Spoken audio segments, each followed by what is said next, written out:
کیوں کرتے ہیں؟ کیونکہ معاشرے میں جگہ ختم ہو جاتی ہے. یہاں وہ بیٹھ کے لندن جا کے عیاشیاں کرنی شروع کر دیتے ہیں, اور پھر وہ تھوڑی دیر کے بعد NRO لے کے واپس آتے ہیں اور لوگ پھول پھینکتے ہیں. تو جب برائی بری نہیں ہے معاشرے میں تو پھر محنت کون کرے گا؟ تو جو بنیاد ایک معاشرے کی رکھی جاتی ہے وہ امر بالمعروف پہ رکھی جاتی ہے, جو کہ ہمارے نبی صلی اللہ علیہ وسلم نے مدینہ کی ریاست کی بیس بنائی تھی, عدل اور انصاف اور امر بالمعروف پہ. اور یہ جب ہماری قوم میں شعور آ جائے گا, ہم جب برائی کو برا کہیں گے اور ہم جب وہ نیب کورٹ میں جا رہے ہیں ہم پھول نہیں پھینکیں گے, تو یہ سب سے بڑا چینج ادھر سے آئے گا. کیونکہ قرآن کی آیت ہے کہ میں کبھی کسی قوم کی حالت نہیں بدلتا جب تک وہ قوم خود اپنی حالت بدلنے کی کوشش نہیں کرتی. عمر, آپ اپنے کوشچن. جی السلام علیکم خان صاحب, عمر واشنگٹن ڈی سی سے. جی جی. میرا کوشچن سب سے پہلے تو مجھے اس چیز میں کوئی شک نہیں ہے کہ کامیابی جو ہے وہ خان صاحب آپ کا مقدر ہے اور کوئی چیز آپ کو جو ہے وہ چکا نہیں سکے گی. میرا کوشچن تھوڑا سا ہٹ کے ہے کہ آپ ایک طویل سفر ہے, 26 سال آپ کا ایک پولیٹیکل کیریئر ہے اور آپ پاکستان کے پرائم منسٹر بھی رہے, لیکن اس کے ساتھ ساتھ جو آپ کی ایک روحانی سفر ہے اور جو آپ کی روحانی پرواز ہے, تو کیا ہم کوئی ایکسپیکٹ کریں آپ کی طرف سے کوئی بک یا کوئی رائٹنگ میں ایسی چیز کہ جو کہ اس قوم اور اس نسل کے کام آئے گی, اور جب کل کو کوئی لیڈر کھڑا ہو تو دوبارہ اسی سانپ سے نہ ڈسا جائے کہ جس سے پوری پاکستان کی جو سیاسی تاریخ ہے وہ بڑی بڑی ہے. تو کائنڈلی اس پہ تھوڑا سا دیکھیں, پہلے تو میں یہ بتاؤں کہ ہم انشاءاللہ کل نکلیں گے تو کوشش انسان کے ہاتھ میں ہے, نیتیں دلوں کے راز اللہ جانتا ہے اور کامیابی اللہ دیتا ہے. تو پہلے تو یہ مجھے جب لوگ کہتے ہیں نا کہ کیا آپ جب نکلیں گے آپ کامیاب ہو جائیں گے, کامیابی تو اللہ کے ہاتھ میں ہے, کوشش میرے ہاتھ میں ہے, کوشش میں پوری کروں گا. اور یہ ہم نے جتنا بھی تجربہ پروٹیسٹ مارچز سے سیکھا ہے, دھرنوں سے سیکھا ہے, وہ سارا تجربہ ہم اس مارچ کے اوپر ہم نے استعمال کیا. اور انشاءاللہ مجھے پوری امید ہے کہ قوم کے اندر جو میں شعور دیکھ رہا ہوں, میں سمجھتا ہوں کہ اس ملک کی تاریخ میں کبھی اتنی زیادہ پبلک ایک مارچ کے لیے نہیں نکلے گئی.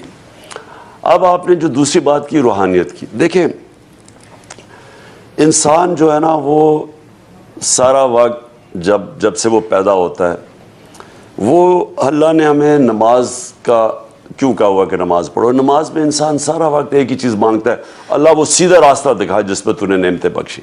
نماز میں صرف آپ اللہ سے یہ مانگتے ہیں. تو جب آپ اس سفر پہ نکلتے ہیں, یہ سیدھے راستے کے سفر پہ, یہ یاد رکھیں یہ ایک ڈائنامک پروسیس ہے. جو آپ روحانیت کی بات کرتے ہیں اس کے درجے ہیں.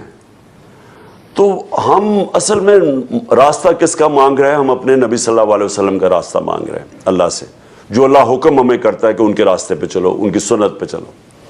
یہ راستہ ہم کبھی بھی ادھر نہیں پہنچ سکتے جدھر جو مقام اللہ نے ہمارے نبی کو دیا, لیکن ہم جتنے اس راستے پہ چلتے جاتے ہیں ہم اپنا ہی بھلا کرتے جاتے ہیں. اور وہ کیا ہوتا ہے کہ ہمارے اندر ایک چینج آنا شروع ہو جاتا ہے, ہمارے اندر ایک سکون آنا شروع ہو جاتا ہے. جتنا مرضی ہماری باہر زندگی کے اندر مشکلات کا سامنا ہو, دشواریاں ہوں, لیکن اندر انسان میں سکون ہوتا ہے. جبکہ وہ جو دوسرا راستہ ہے, وہ جب آپ کہتے ہیں نا نماز میں کہ اس سے راستے پہ اللہ جن پہ نعمتیں بخش, اس کے نہیں جو غلط راستے پہ چلے گئے. وہ جو دوسرا راستہ ہے وہ کئی دفعہ لگتا بڑا اچھا ہے, گلیمرس لگتا ہے, وہ آپ کو دیکھنے میں اٹریکٹیو لگتا ہے, وہ آپ کو فلموں میں ایڈز اور یہ وغیرہ اس میں لگتا ہے کہ وہ ہم تو سارا اس راستے پہ جانا چاہتے ہیں. اس راستے میں کئی دفعہ آؤٹ ورڈلی لگتا ہے کہ جناب انسان تو بڑا انجوائے کر رہا ہے, لیکن اندر سکون چلا جاتا ہے اور خوشی چلی جاتی ہے. جو خوشی ہے نا انسان کی, وہ کنیکٹڈ ہے آپ کی روح کے ساتھ, روح کنیکٹڈ ہے اللہ کے ساتھ. تو جو اللہ کا راستہ مانگ رہے ہیں یا نبی صلی اللہ علیہ وسلم کا راستہ مانگ رہے ہیں, وہ راستہ آسان نہیں ہے, لیکن وہ راستہ آپ کو اللہ کے ساتھ کنیکٹ کر دیتا ہے. اور وہ جب اللہ کے ساتھ کنیکٹ ہوتے ہیں آپ کی روح اور خوشی آتی ہے اندر سے, روح سے. تو یہ دو مختلف راستے ہیں اور طرز زندگی مختلف ہے. تو جتنا آپ اس راستے پہ چلتے جاتے ہیں, یہ روحانیت کا جو آپ راستہ کہتے ہیں, اتنا انسان اور اس کی نالج بڑھتی رہتی ہے, اور اس پہ اور چینج آتا رہتا ہے, اور وہ اور کنیکٹ ہوتا جاتا ہے اللہ سے. تو دو مختلف راستے ہیں, ایک مٹیریلسٹ ہے, ایک اسپریچول ہے. اور میں ضرور, آپ نے کہا میں ضرور کتاب لکھوں گا, کہ میں نے آج سے پتہ نہیں 12 سال پہلے جب کتاب لکھی تھی تو میں نے اپنی اسپریچول جرنی کا بتایا تھا, اور وہ اصل میں نے کتاب آج سے 22 سال پہلے لکھی تھی. یعنی وہ جو اسپریچول جرنی ہے, کہ میرا جو روحانی سفر ہے, وہ 22 سال پہلے تھا. تو یہ جو کیونکہ آپ مسلسل آپ ہر روز نمازیں مانگ رہے ہوتے, اللہ میرا اس راستے پہ لگا, تو یہ کانسٹنٹ ریفارمیشن ہو رہا ہوتا ہے آپ کے اندر, مسلسل چینج آ رہا ہوتا ہے.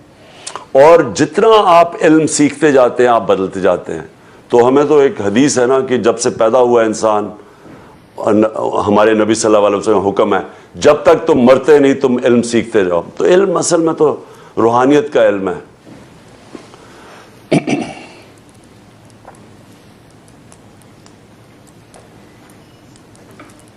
کوشچن پوچھ سکتے ہیں, اور سلطان صاحب یہ ہمارے راک اسٹار ہیں ٹویٹر کے, پلیز. السلام علیکم.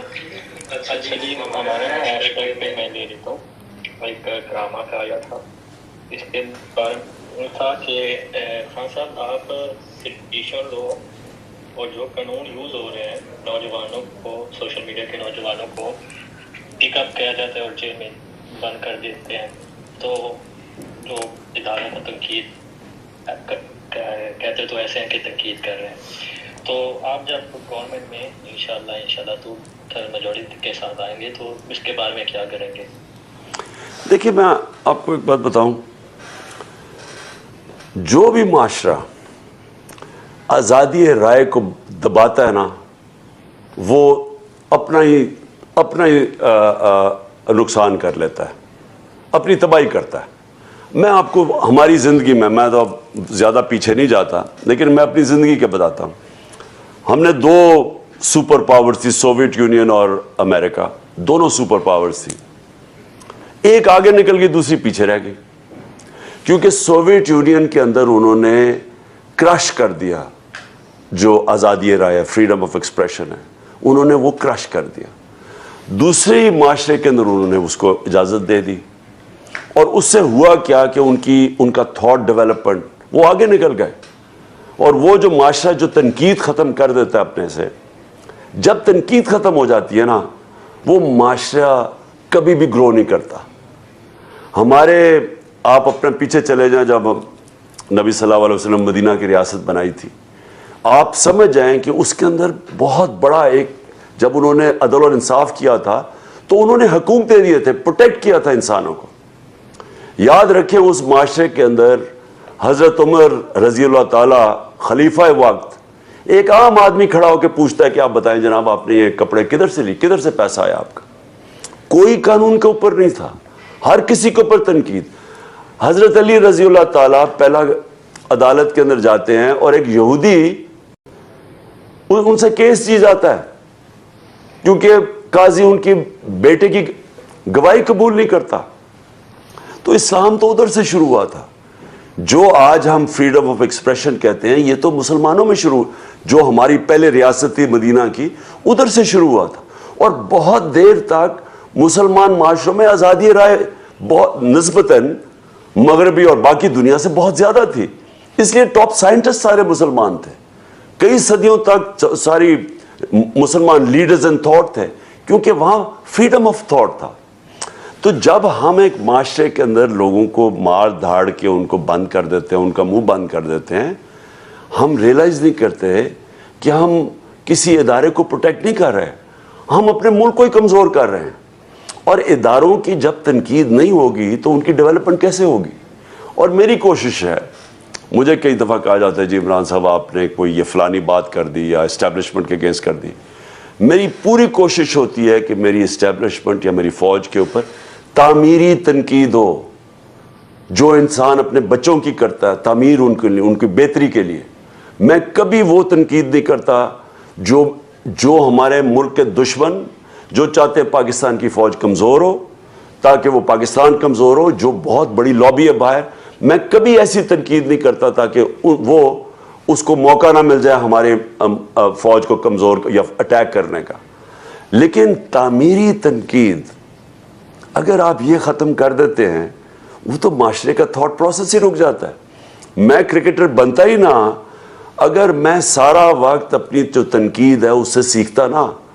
مجھے تو تنقید, میں تو لوگوں کو کہتا تھا بتاؤ میں کیا غلط کر رہا ہوں, تو وہ جب مجھے بتاتے تھے میں کیا غلط کر رہا ہوں تو میں اس کی اصلاح کرتا تھا.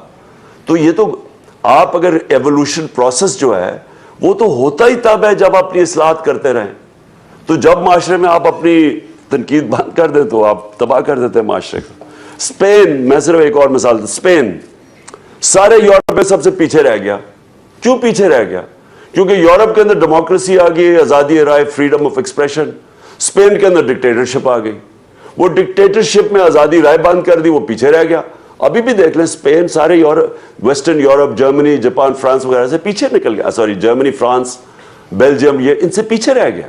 آسٹریا, جتنی بہتر جمہوریت, آزادی رائے, میریٹوکریسی, وہ معاشرہ آگے نکل جاتا ہے.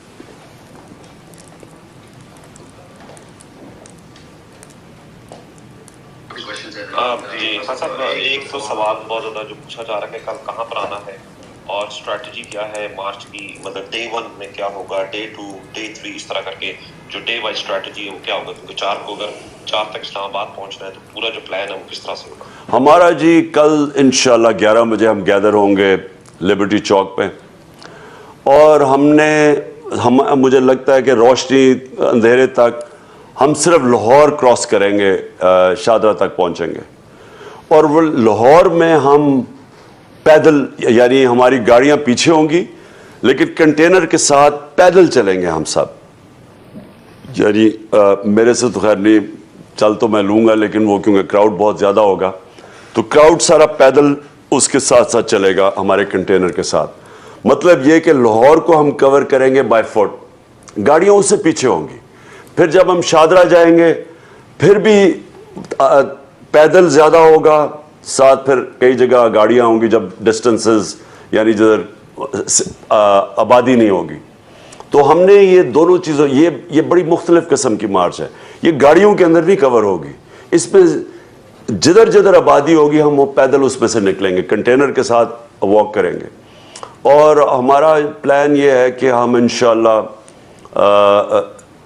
فرائیڈے تک پہنچ جائیں گے پنڈی.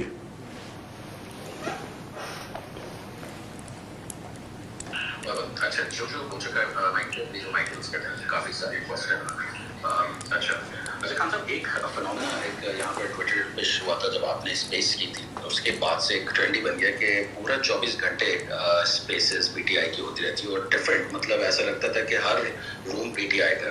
تو بہت سارے یہاں لوگ ہیں جن کو میں بڑا ایک شاؤٹ آؤٹ دینا چاہتا ہوں. شریار ہیں, بیگس ہیں, مصطفیٰ ہیں اور ایڈی ہیں, بہت سارے لوگ ہیں جو 24 گھنٹے اسپیسز, میراتھن اسپیسز کرتے تھے اور پی ٹی آئی کا جو لوگوں کو بات کرنے کا موقع دیتے تھے. بہت یعنی کہ ایک ماحول بنا ہوتا تھا, ایسا لگتا تھا ایک پی ٹی آئی فیملی ہے پوری دنیا میں, اور سب بات کرنے کا موقع ملتا تھا اور سب اپنا وینٹ آؤٹ کرتے تھے اور بہت سب کرتے تھے.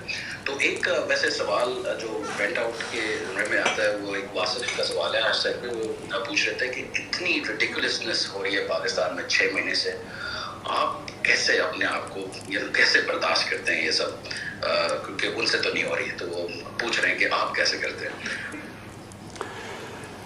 دیکھیے, میں بھی یہ ضرور کہوں گا کہ میں نے جو یہ 6 مہینے میں پاکستان میں دیکھا ہے, میں نے یہ کبھی پہلے نہیں دیکھا اپنی زندگی میں. میں جانتا تو نہیں ایوب خان کے زمانے میں کتنی سختی ہوئی ہوگی, لیکن مجھے پوری طرح اندازہ نہیں ہے. میں تب 60s میں اسکول میں تھا, سختی تو تھی تب, لیکن جو یہ 6 مہینے میں سختی ہوئی ہے وہ تو مارشل لاء تھے نا. یہ تو کسی بھی ڈیموکریٹک گورنمنٹ میں اس طرح نہیں ہوا.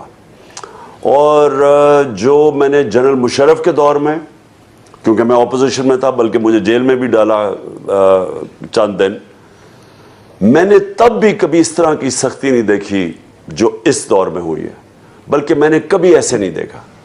میں نے اپنی زندگی میں اس طرح کی سختی جو انہوں نے ڈرانا دھمکانا مارنا ننگے کر کے. اعظم سواتی جیسا آدمی 75 ایئرز اولڈ سینیٹر, دادا اور نانا, اس کو جنہوں نے ابیوز کیا, بچوں کے پوتے اور پوتیوں کے سامنے اس کو پہلے مارا, اس کے بعد جا کے اس کو نامعلوم افراد نے اس کو ٹارچر کیا اور ننگا کر کے. میں نے کبھی اس طرح کی چیزیں نہیں دیکھی. اس سے پہلے شہباز گل کو انہوں نے اسی طرح ننگا کر کے اس کو ٹارچر کیا, اور وہ ایسی چیزیں تھیں جو ہائی لائٹ بھی نہ ہوتی اگر یہ نہ کرتے. اب اعظم سواتی کا ساری دنیا میں گیا کہ جی فوج کی تنقید, ایک ٹویٹ کیا, تنقید کی, اور اس کی وجہ سے اس سے ہوا ہے, سینیٹر سے ہوا ہے, ساری دنیا میں خبر چھپی, پاکستان کی علیحدہ بدنامی ہوئی. اس سے کیا فائدہ ہوا؟ کیا اس سے لوگ ڈر جائیں گے؟ اس سے نفرتیں بڑھیں گی. اور یہ جو چیزیں ہم کر رہے ہیں, یہ مجھے افسوس سے کہنا پڑتا ہے کہ یہ ہمارے ملک کو پیچھے دھکیل رہی ہیں, یہ نقصان پہنچا رہی ہیں ہمارے ملک کو. اس طرح کی چیزوں سے کبھی ملک میں کسی ادارے کی رسپیکٹ نہیں ہوتی. رسپیکٹ ادارہ کرواتا ہے اپنی پرفارمنس سے, اپنی مثلا عدالتیں ہیں, ججز ہیں, ججز کبھی بھی کنٹیمپٹ سے اپنی رسپیکٹ نہیں کروا بیٹھے. ججز اپنی ججمنٹ سے رسپیکٹ کرواتے ہیں. لوگ تب ان کی رسپیکٹ کرتے ہیں. لوگ اعمال سے رسپیکٹ کرتے ہیں. ڈنڈے سے آپ جانوروں کو تو صحیح کر سکتے ہیں, انسانوں کو نہیں کر سکتے. انسانوں کے اندر ریزنٹمنٹ آ جاتی ہے, غصہ آ جاتا ہے. اور ہماری 22 کروڑ عوام ہے, اور یہ یاد رکھیں کہ یہ کبھی بھی یہ اوور فلو کر سکتا ہے. تو میں یہ امید رکھتا ہوں کہ یہ جو اب تک ہمارے 6 مہینے سے ہوتا رہا ہے, اس کے سبق کوئی سیکھیں گے کہ اس سے کیا فائدہ ہوا. کیا کوئی لوگ ڈر گئے, چھپ گئے؟ بلکہ پبلک تو اور زیادہ, اور سارا ڈرا رہے تھے ہمارے ساتھ نہ پبلک لگے, تو وہ تو پبلک اور زیادہ لگ گئی. اور انشاءاللہ کل آپ دیکھیں گے کہ پبلک تو ہمارے ساتھ کھڑی ہے آج, کیونکہ وہ ان چوروں کے اگینسٹ تو ساری پبلک یونائٹ ہو گئی ہے. تو اگر کسی کا یہ خیال ہے کہ مار دھاڑ کے ڈرا اور خوف کر کے ان لوگوں کو ایکسیپٹ کر جائے گی پبلک, یہ تو ہونا ہی نہیں ہے.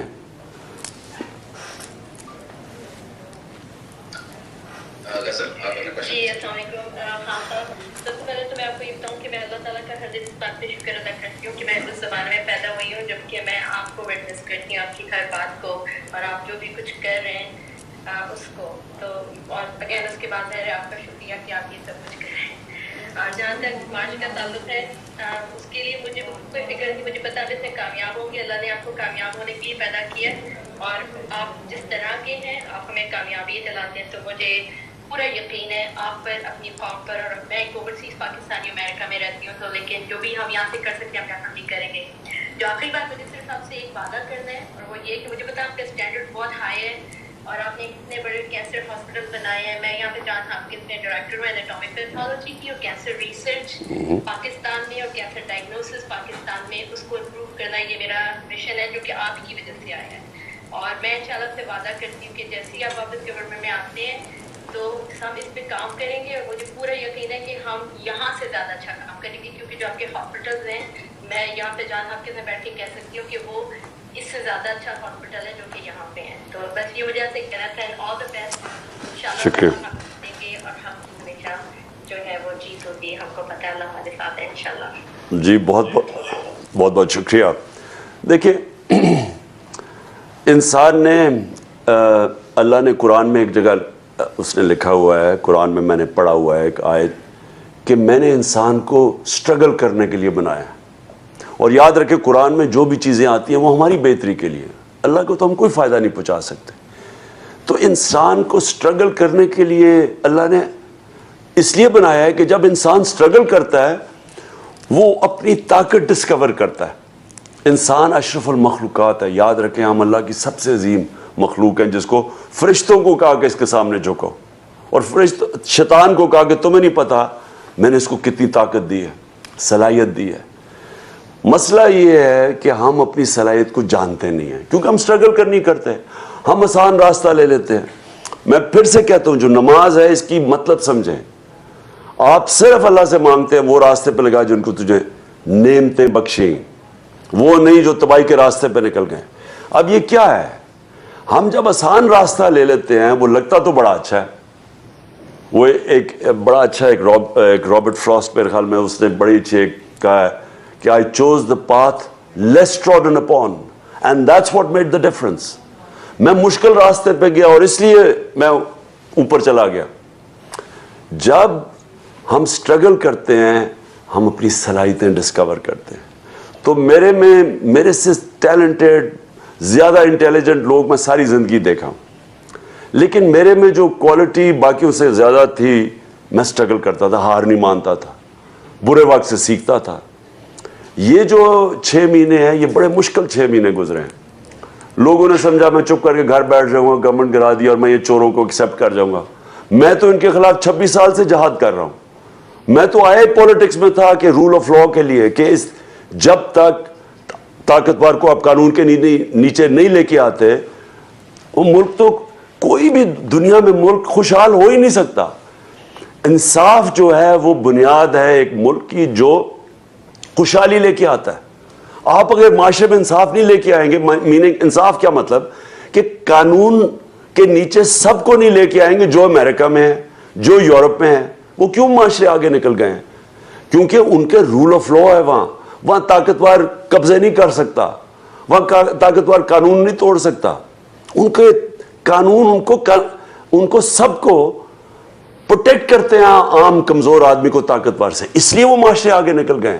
اس لیے مدینہ کی ریاست ایک دم ورلڈ لیڈرز انہوں نے پروڈیوس کر دیا اور دنیا کی امامت کی ان لوگوں نے جن کی حیثیت کوئی نہیں تھی, کیونکہ سب سے پہلے رول آف لا قائم کیا تھا. تو ہماری سٹرگل ہے رول آف لا کے لیے, اور یہ جب تک ہم یہ سٹرگل میں کامیاب نہیں ہوں گے, اتنی زیادہ نعمتیں اللہ نے پاکستان کو دی, ہم کامیاب نہیں ہو سکتے.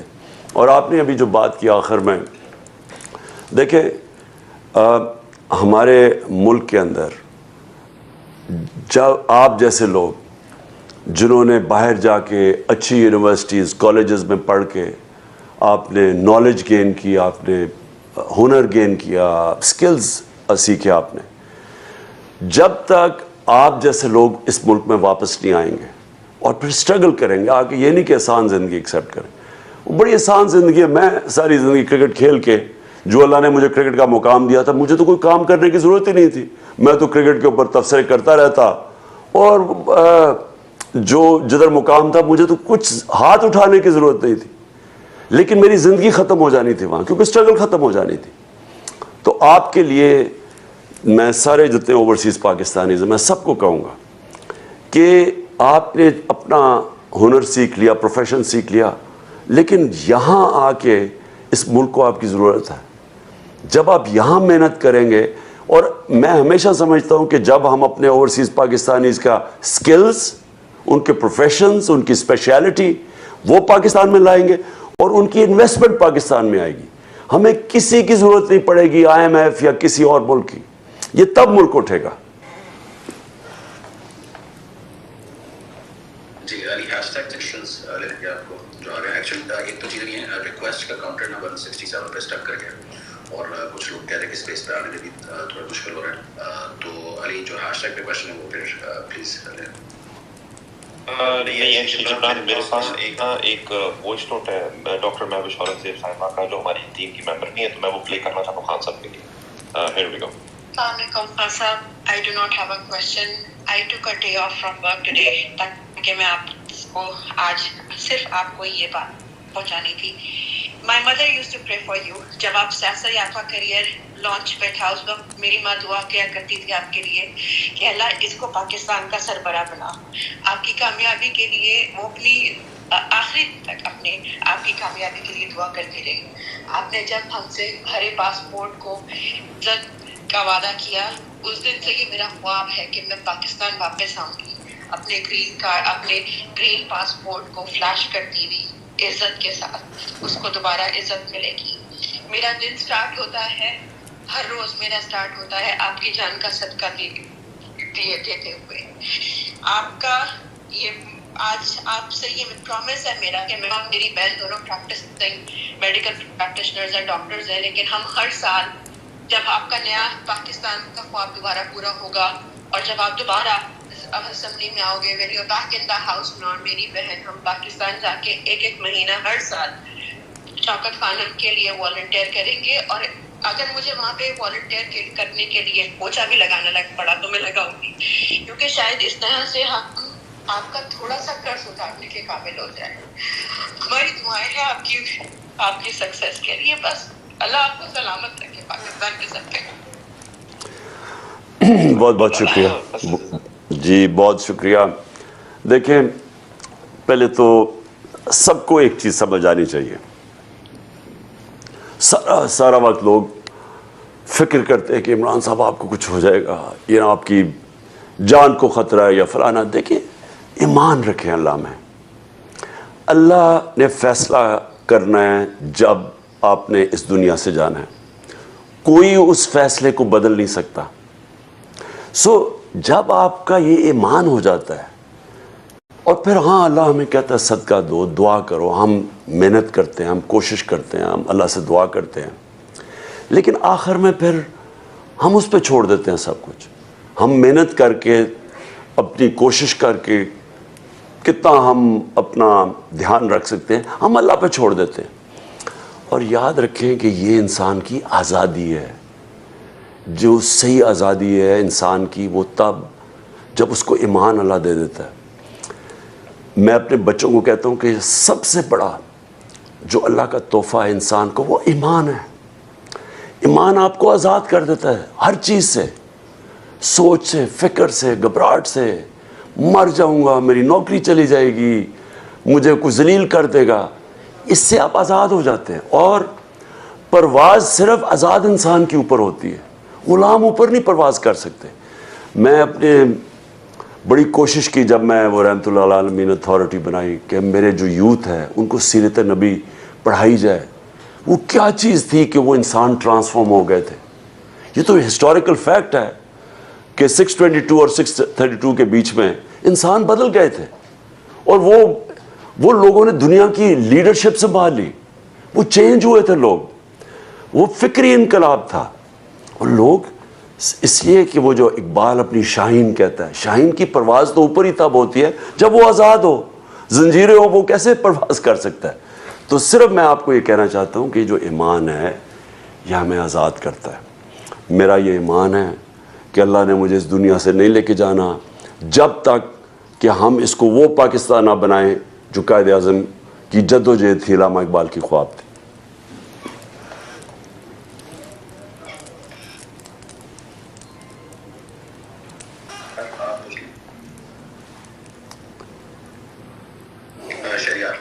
کوشچن پوچھ لیں. اچھا، آخری 10 منٹ رہ گئے تو پلیز سوال چھوٹے رکھیں. ایک سوال. جی السلام علیکم کپتان. میں سب سے پہلے ایز اے پاکستانی آپ کا بہت بہت شکریہ ادا کرنا چاہتا ہوں، خراج تحسین پیش کرتا ہوں. آپ نے میری اور میرے بچوں کی آئیڈینٹی کے جس طریقے سے پروٹیکشن کے لیے کام کر رہے ہیں. ہمیں باہر اوورسیز پاکستانیز کو دہشت گرد کہنے لگے تھے لوگ، اور آپ نے جس انداز میں ہمارا کیس لڑا، جس انداز میں آپ نے جستجو کی، میں آپ کا شکریہ ادا کرتا ہوں. میں ایز اے مسلمان آپ کا شکریہ ادا کرنا چاہتا ہوں. ایز اے مسلمان جس طرح آپ نے ہمارے ایمان کو، ہمارے جذبات کو، ہمارے نبی پاک صلی اللہ علیہ وسلم سے محبت کو جس طرح آپ نے اجاگر کیا، آج تک کسی بھی لیڈر نے، ایٹ لیسٹ میرے لائف ٹائم میں کسی بھی مسلم امت کے لیڈر نے اس طرح اجاگر نہیں کیا تھا. میں آپ کا شکریہ ادا کرتا ہوں. میں بہت چھوٹا تھا، حماد اظہر کی ایج کا تھا، جب آپ نے کہا تھا کہ میرے ووٹر بڑے ہو رہے ہیں. کپتان، آپ کے ووٹر بڑے ہو گئے. اب ہم نے سوشل میڈیا پر، گلیوں میں، محلوں میں، شہروں میں ہر ایک کو عمران خان کا ایکو چیمبر بنا دیا.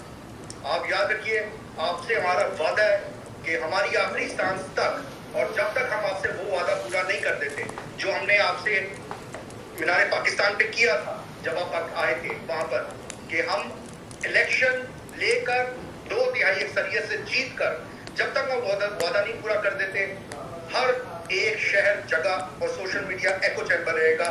قرۃ، فہمی، سلمان، سائمہ، ایش، بہت سارے لوگ ہیں کپتان. ہم نے دنیا سے بہترین لوگ اکٹھے کر لیے ہیں، اور آپ کی اور پاکستان کی خدمت اب ہوگی.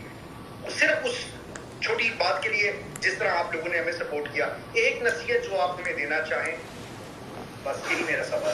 بہت بہت شکریہ. دیکھیں، میں آپ کو، میری ساری زندگی بلکہ زیادہ تر زندگی تو باہر گزری، ٹریولنگ میں گزری. میں 18 سال کی عمر میں پڑھنے پاکستان کرکٹ ٹیم کے ساتھ چلا گیا، پھر میں نے یونیورسٹی ایجوکیشن، پھر میں 20 سال تو میری زندگی آدھی انگلینڈ میں پروفیشنل کرکٹ کھیلتا تھا، آدھی پھر دنیا میں ٹور کرتا رہتا تھا.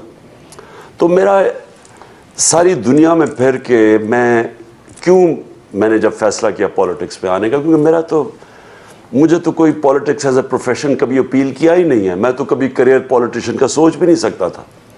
میں 2 وجہ سے آیا. ایک کہ اللہ نے میرے میں ایمان ڈال دیا، یہ میں پھر سے آپ کو کہتا ہوں یہ سب سے بڑا اس کا تحفہ ہے. تو جب ایمان آ گیا تو آپ کی جو زندگی کا سفر ہے نا، جو راستہ ہے وہ بدل جاتا ہے.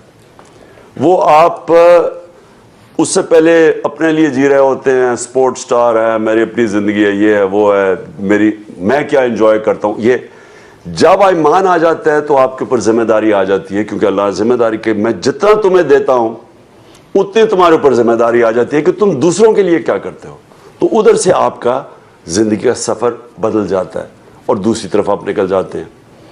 تو آپ کے لیے بڑا امپورٹنٹ سمجھنا ہے کہ جب تک آپ یہ نہیں سمجھیں گے کہ ہمیں اللہ نے کسی مقصد کے لیے پیدا کیا. جانور بھی آ کے بچے پیدا کر کے کھا پی کے مار کے چلے جاتے ہیں. تو انسان تو ایک سمجھے کہ اللہ نے اس کو کتنا بڑا ایک ذمہ داری دی ہے اس دنیا میں بھیجنے کے لیے. وہ جب آپ ذمہ داری سمجھ جاتے ہیں، چینج آپ میں تب آنا شروع ہوتا ہے. آپ کی زندگی کا پرپس تب آنا شروع ہو جاتا ہے، آپ کا قبلہ تب درست ہو جاتا ہے. اور یہ یاد رکھنا کہ میں کبھی بھی پالیٹکس میں نہ آتا اگر مجھے پہلے ایمان نہ آیا ہوتا. اس کے بعد جو دوسری چیز ہے، میں جب کرکٹ کھیلتا تھا تو اور ہم نئے آزاد ہوئے تھے، جب میں چھوٹا تھا تو ہمیں آزادی، یعنی میں 5 سال کا تھا جب پاکستان بنا تھا، تو ہمیں تو چینج دیکھا نا پاکستان کو. تو ہمارے اندر ذہنی غلامی بہت تھی اور میں دیکھتا تھا ہمارے لوگ باہر جاتے تھے، انفیریورٹی کمپلیکس تھا، ہر پاسپورٹ کی عزت نہیں تھی، ہم سارے گھبراتے تھے. تو میں تب سے فیصلہ کیا تھا کہ یہ اس لیے ہے کہ کیونکہ ہم اپنی عزت نہیں کرتے. لوگ آپ کی تب عزت کرتے ہیں جب اپنی عزت کریں. میں نے ریئلائز کیا ہم اپنی عزت ہی نہیں کرتے تھے. میں ایچ کالج کے لڑکوں کے ساتھ جب ملتا تھا کبھی انگلینڈ کے اندر، تو پہلی چیز ہوتی تھی، اور میں بات کر رہا ہوں آج سے 50 سال پہلے کی، کہ جی ہمیں ادھر لے کے جاؤ جدھر پاکستانی نہیں ہے. پاکستانی ہوتے ہوئے شرم آتی تھی. اور سب سے بڑا کمپلیمنٹ کیا ہوتا تھا، آج میں ادھر تھا تو اس نے مجھے اٹیلین کہہ دیا، تم اٹیلین لگ رہے ہو، تم اسپینش لگ رہے ہو. تو جب آپ کو اپنے آپ سے شرم آئے تو دنیا تو آپ کی عزت نہیں کرنے لگی. تو یہ جو آئیڈینٹی ہے یہ بہت بڑی چیز ہے. آپ جب اپنی شلوار قمیض پہنتے ہیں جو آپ کے 95% لوگ پہنتے ہیں، تو آپ آئیڈینٹیفائی کرتے ہیں اپنی قوم کے ساتھ. جب آپ اپنے آپ کو ان سے ریموو کر دیتے ہیں اور آپ کسی اور کلچر کا غلام بن جاتے ہیں، تو آپ ریئلائز نہیں کرتے کہ صرف اپنے کپڑے ان کے کلچر کے نہیں پہنے، پھر آپ اس کے فیشن کے بھی غلام ہو گئے، پھر ان کے طور طریقوں کے بھی غلام ہو گئے. اور بیسکلی آپ ایکسیپٹ کیا کر جاتے ہیں کہ وہ ہمارے سے سپیریئر ہیں. اس آپ انفیریئر کے تو نہیں کپڑے پہنیں گے نا، آپ سپیریئر کے پہنیں گے، جو آپ سے بہتر ہے اسی کو فالو کریں گے. یہ کلونیلزم کا، یہ ہمیں ہینگ اپ ہے کلونیلزم کا. تو خوددار قومیں یاد رکھنا وہی اوپر جاتی ہیں. اور علامہ اقبال کی اگر آپ شاعری سمجھ جائیں تو وہ ایک غلام ہندوستان میں لوگوں کو آزادی کی طرف لے کے جا رہے تھے. جی خان صاحب، ایک کوشچن ہے، ایک تھوڑا سا کوشچن ہے ارسلان بلوچ کا. وہ پوچھ رہے ہیں کہ جیسے ہی آپ کو گرفتار کرنے پولیس آتی ہے یا کوئی بہت مشکل مومنٹ آتا ہے، تو آپ ہمیں ریلیکس کرنے کے لیے جب انٹرویوز دیتے ہیں یا آپ کی وہ پکچرز ہوتی ہیں جس میں آپ اپنے ڈاگ کو کھانا کھلا رہے ہوتے ہیں یا کچھ، تو وہ ہمیں ریلیکس کرنے کے لیے کرتے ہیں، کیونکہ قوم تو بہت ریڈی ہوتی ہے کہ ان پہ پڑ جائے، لیکن آپ یہ ہمیں ایک میسج دینے کے لیے کرتے ہیں کہ پلیز میں ریلیکس ہوں، آپ بھی ریلیکس ہوئے. تو یہ ایک سوال تھا ارسلان بلوچ. دیکھیں ایسا نہیں ہے. دیکھیں کیا ہو جائے گا جیل میں چلے جاؤ، کیا ہوگا؟ میں اصل میں اتنا بزی رہا ہوں، پہلے 3.5 سال گورنمنٹ میں، اور اس کے بعد یہ جو 6 مہینے میرے تو مسلسل ایک پتہ نہیں کتنے، میں نے 55 سے زیادہ جلسے کر لیے، اور میں تو آن دا روڈ رہا ہوں. میں جیل کے لیے جب انہوں نے 1-2 دفعہ کیا تو میں نے تو تیاری کی ہوئی تھی، کیونکہ میں اپنی ریڈنگ کیچ اپ کرنا چاہتا تھا. کافی کتابیں ہیں جو میں نے پڑھی نہیں ہے, موقع ہی نہیں ملتا پڑھنے کے لیے, تو میں مینٹلی پریپیئرڈ ہوتا ہوں, کیونکہ وہ بھی اپرچونٹی ہوتی ہے کہ چلے ٹھیک ہے میں تھوڑی اپنی ریڈنگ کیچ اپ کر لوں. لیکن دیکھیں جو خوف ہے نا سب کے لیے, دیکھیں یہ بہت بڑا بت ہے. میں کرکٹ کے اندر جب میں دیکھتا تھا, میرے ساتھ کھلاڑی تھے میرے سے زیادہ ٹیلنٹڈ تھے, کوئی فاسٹ بولر سے ڈرتا تھا اس لیے وہ اپنے پوٹینشیل پہ نہیں پہنچ سکا, کوئی ہارنے سے ڈرتا تھا, کوئی جب بڑا میچ ہوتا تھا 50-60 ہزار لوگ گراؤنڈ میں بیٹھے ہوئے ہیں فیل ہونے سے ڈرتا تھا. جو خوف ہے نا, یہ یاد رکھیں, یہ انسان ہیومن پوٹینشیل کو آپ پورا نہیں پہنچ سکتے, یہ روکتا ہے آپ کو. اور اسی لیے قرآن کی آیت ہے کہ جو لوگ ایمان لے آئیں میں ان کے خوف دور کر دیتا ہوں. اور یہ خوف جب آپ کے ختم ہوتے ہیں تو آپ کا پوٹینشیل ریلیز ہو جاتا ہے. تو میرے میں خوف نہیں ہے, خوف ہے بھی تو ان کو میں نے قابو کیا ہوا ہے. ایک وقت صرف مجھے جب وہ ایک وقت پکڑنے کا ان کا پلان تھا آنے کا, تو میں سوچ رہا تھا, میں نے کہا یہ تھوڑا سا ذرا موسم ان میں گرمی بہت زیادہ تھی, تو میں سوچ رہا تھا کہ جیل میں یہ گرمی ہوگی, لیکن اب تو ماشاءاللہ موسم بھی ٹھیک ہے, تو اب تو مجھے اور بھی کوئی فکر نہیں ہے. لیکن دیکھیں زندگی میں یہ چیز نکال لیں, جب آپ ایک مقصد کے پیچھے جاتے ہیں, تو میں جب جاتا ہوں تو میں پھر یہ نہیں سوچتا کہ میں جیل میں جاؤں گا, یہ میں سوچتا ہوں کہ میں اپنی جب تک زندہ ہوں میں اس کے پیچھے جاؤں گا. اور کامیابی انسان تب ہوتا ہے. Jibran last question. اچھا خاصا بس جی کہ جب یہ پریس کانفرنس آج ہو رہی تھی تو وی ٹرسٹ عمران خان پہ ساختہ طور پہ یہ ٹرینڈ کر رہا تھا, تو آپ فکر نہ کریں, آپ کبھی نہ گھبرائیں, آپ ساتھ کبھی یہ پبلک نہیں چھوڑے گی. آپ پلیز یہ اتنا بھروسہ ہم سب پہ ضرور رکھیے گا. خان صاحب, علی over to you. بس خان صاحب یہ آخری دو سوال ہیں. ایک تو یہ سوال ہے بہت زیادہ جو پوچھا جا رہا ہے کہ مارچ میں بہت لوگ جو ہیں وہ آنا چاہ رہے ہیں لیکن پارٹی نے ٹرانسپورٹ کا اتنا ارینج نہیں کیا ہوا, تو کیا آپ بہت زیادہ ریلائی کریں کہ لوگ خود بخود ٹرانسپورٹ اپنی ٹرانسپورٹ پہ آ جائیں گے؟ تو یہ ایک سوال ہے, اور اس کے بعد میں ایک اور آخری سوال اور اس کے بعد کلوز دا اسپیس. دیکھیں ٹرانسپورٹ کے ہی تو ہماری پارٹی کے ممبرز آرگنائز کر رہے ہیں, لیکن زیادہ تر لوگ اپنی ٹرانسپورٹ پہ بھی آئیں گے, اور لوگ پول ان کر رہے ہیں. ہمارے ورکرز ہیں کہیں وہ ہر جگہ سے پول ان کر رہے ہیں کہ پیسہ ٹرانسپورٹ لے کے آئیں. پارٹی اتنا زیادہ پیسہ کہاں خرچ کر سکتی ہے؟ ویسے میں فنڈ ریزنگ کرنے لگا, میں پیسے اکٹھے کروں گا اس کے لیے بھی اپنا جو مارچ کے لیے, لیکن پھر بھی اتنے زیادہ تو جتنی پبلک آنی ہے اس کے لیے تو ہم پیسے نہیں اکٹھے کر سکتے سب کی ٹرانسپورٹ کے لیے. تو ہم اسیوم کر رہے ہیں کہ ہم اپنے ورکرز کے لیے تو کریں گے تھوڑی, لیکن لوگ بھی اس کے لیے موٹیویٹڈ جو ہوں گے وہ کوشش کریں گے آنے کی. چلیں خان صاحب, بس آخری سوال یہ ہے, دوبارہ مارچ کے بارے میں بتا دیں کہ کل شروع ہوگا, رات کو کہاں پر رکیں گے, اگلے دن کیسے شروع کریں گے, اور کل کے حوالے سے میسج ہو تو وہ آپ پلیز دیں. دیکھیں 11 بجے لبرٹی سے شروع ہوگی ہماری مارچ انشاءاللہ, اور وہ زیادہ تر گاڑیاں ہم پیچھے رکھیں گے, زیادہ تر وہ لاہور کے تھرو پیدل نکلیں گے سب, یعنی ہماری جو لوگ ہوں گے وہ سامنے کنٹینر کے ساتھ اور پیچھے پیدل لوگ جا رہے ہوں گے.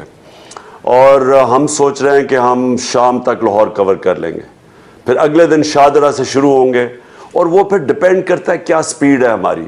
تو جو بھی وہ سپیڈ ہوگی وہ تو خیر سارا وقت کورڈ ہوگی, ہمارا سوشل میڈیا کور کر رہا ہوگا, تو پتہ چلتا جائے گا ہم کدھر پہنچے ہیں. جدھر بھی پہنچیں گے رات ادھر گزاریں گے, اور پھر وہاں سے آرام سے رات کو سو کے پھر اگلے دن پھر نکلیں گے. تو میں اینٹیسپیٹ کر رہا ہوں کہ ہم 7 دنوں میں انشاءاللہ پنڈی پہنچیں گے, یہ ہماری ہے. اور یہ سپیڈ پہ ڈپینڈ کرتا ہے کہ ہم کدھر کدھر رکتے جائیں گے.